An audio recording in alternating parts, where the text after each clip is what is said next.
but it gets at the key point that we wanted companies to be able to provide speech capabilities to people in the early days of the internet without worrying that they were going to take liability by doing it.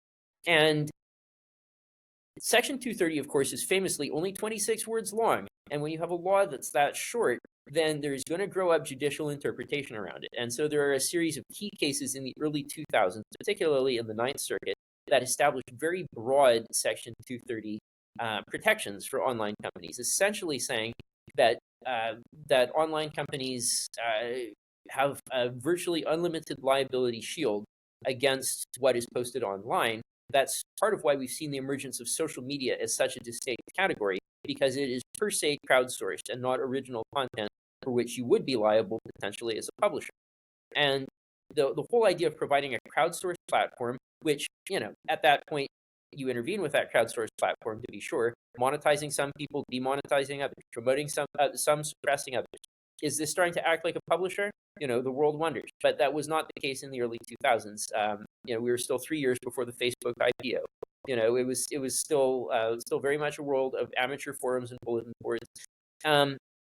That's when most of the key cases were settled by about 2009. So flash forward to 2020, and the case for putting FCC regs out to interpret Section 230 was, I think, driven by the question that people were increasingly growing uncomfortable with the sense that there were unaccountable companies that could not be reached by regulation in any meaningful way that were making, in some opaque fashion, this promotion, demotion, monetization, demonetization, these types of decisions, and that they were making them along more or less predictable, more or less partisan lines, which of course gives it a partisan political valence.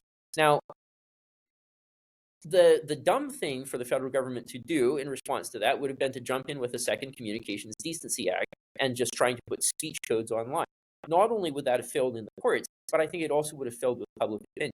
So the first Trump administration, fairly late in the administration, put together a strategy to have the NTIA, where I happened to be working at the time, to petition the FCC to provide content-neutral rules that would nonetheless condition the Section 230 liability immunities for companies on the basis of those companies behaving appropriately to their users in terms of service, in terms of clear standards and intelligible standards for promotion and demotion, in order to shift the liability shield discussion a little bit later in a court case, instead of serving as a preliminary bar to progressing in it.